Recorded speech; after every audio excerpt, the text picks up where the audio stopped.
नमस्कार मित्रांनो, आज आपण या व्हिडिओमध्ये दत्त महाराजांचं असं मंदिर बघणार आहोत की ज्या मंदिरामध्ये रोज सकाळी आणि सायंकाळी कोल्हे दत्त महाराजांचं दर्शन घ्यायला येतात. आणि या व्हिडिओमध्ये मी हे पण सांगणार आहे की ते कोल्हे दत्त महाराजांचं दर्शन घेण्यासाठी का येतात. मित्रांनो, भारतात दत्त महाराजांची अनेक वैशिष्ट्यपूर्ण मंदिरे आहेत. त्यापैकीच हे एक मंदिर राजस्थानमध्ये आहे, जिथे अनेक वर्षांपूर्वी घडलेला चमत्कार आजही पाहायला मिळतो. मित्रांनो, राजस्थानच्या काळा डोंगर या जागेत हे दत्त महाराजांचे मंदिर आहे.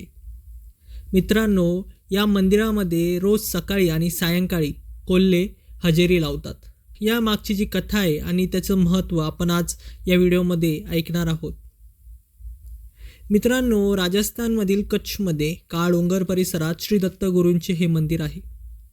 असं म्हटलं जातं की सतयुगात इथे श्री दत्त महाराजांनी ध्यानधारणा केली होती. तसेच इथून भ्रमण करताना त्यांनी या जागेला वरदान दिले होते. त्यामुळे कोरड्या ठक्क पडलेल्या राजस्थानातील या मंदिर परिसराजवळील काही भाग हा आजही हिरवागार आहे. या मंदिराची आख्यायिका अशी आहे की खूप वर्षांपूर्वी दत्तगुरूंनी या मंदिराच्या आवारात तपश्चर्या केली होती. दत्त महाराज तपश्चर्याला बसले होते. त्या मंदिर आवारात घनदाट जंगल होतं, त्यामुळे जंगली पशु नेहमीच इथे भटकायचे. जेव्हा दत्त महाराज तप करत होते तेव्हा तिथे एक भुकेला कोल्हा आला. त्याने दत्तगुरूंना तपश्चर्येतून जागा केले आणि त्यांच्याकडे अन्न मागू लागला. तेव्हा दत्त महाराजांकडे काहीच नव्हतं, पण कोल्ह्याची अवस्था पाहून त्यांनी स्वतःच्या हाताचे तुकडे करून त्याच्यापुढे ठेवले. कारण कोल्हा हा मांसाहार करतो, त्यामुळेच त्यांनी त्यांच्या स्वतःच्या हाताचे तुकडे करून त्याच्यापुढे ठेवले होते. पण तरीही त्या कोल्ह्याने दत्त महाराजांच्या शरीराला स्पर्शही केला नाही.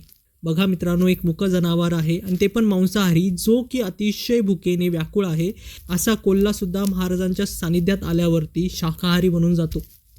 मित्रांनो, त्या कोल्ह्याला हवा होता तो म्हणजे फक्त प्रसाद, दत्तगुरूंचा प्रसाद. कोल्हा भुकेने व्याकुळ होऊन महाराजांकडे पाहत होता.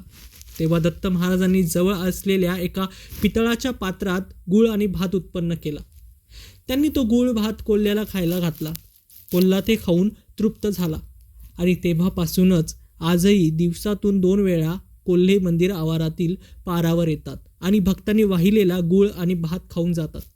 जंगलातील मिळेल ते मांस खाऊन जगणाऱ्या कोल्ह्याला गूळ भात खाताना पाहणं यात मोठं आश्चर्य आहे. मित्रांनो, हा चमत्कार पाहण्यासाठी अनेक भाविक मंदिरात येतात, दर्शन घेतात, तसेच कोल्ह्यांसाठी आठवणीने गूळ भात आणतात. मित्रांनो, या मंदिरात रोज सकाळी 12 आणि सायंकाळी 6 वाजता हा प्रसाद कोल्ह्यांसाठी ठेवला जातो. प्रसाद ठेवल्यानंतर मंदिरातील एक व्यक्ती प्रसादाची पाटी काठीने वाजवतो आणि कोल्ह्यांना बोलवतो. तो व्यक्ती तिथून निघून गेला की कोल्हे येतात आणि प्रसाद संपवतात. विशेष गोष्ट अशी की इतर वेळी हे कोल्हे मंदिर आवारात दिसत नाहीत. तसेच या संपूर्ण भागातही कोल्हे दिसून येत नाही. केवळ सकाळी 12 आणि सायंकाळी 6 वाजताच त्यांचं दर्शन होते. आणि मित्रांनो, ह्या कोल्ह्यांना प्रसाद देताना एक विशिष्ट शब्द उच्चारून त्यांना बोलावलं जातं. त्यासाठी लौंग असं म्हटलं जातं. हे यासाठी आहे की गुरुदत्तांनी कोल्ह्याला शरीराचे भाग कापून खायला दिले तेव्हा ले अंग असे म्हटले. त्यानंतर ले अंग याचे लौंग असा उच्चार पुढे सुरू झाला. तर मित्रांनो, तुम्हाला कशी वाटली आजची ही दत्त महाराजांची कथा? तर मित्रांनो, जर तुम्हाला आवडली असेल तर नक्कीच आपल्या चॅनलला लाईक करा, शेअर करा आणि सबस्क्राईब करा. दिगंबरा दिगंबरा श्रीपाद वल्लभ दिगंबरा. जय हिंद मित्रांनो.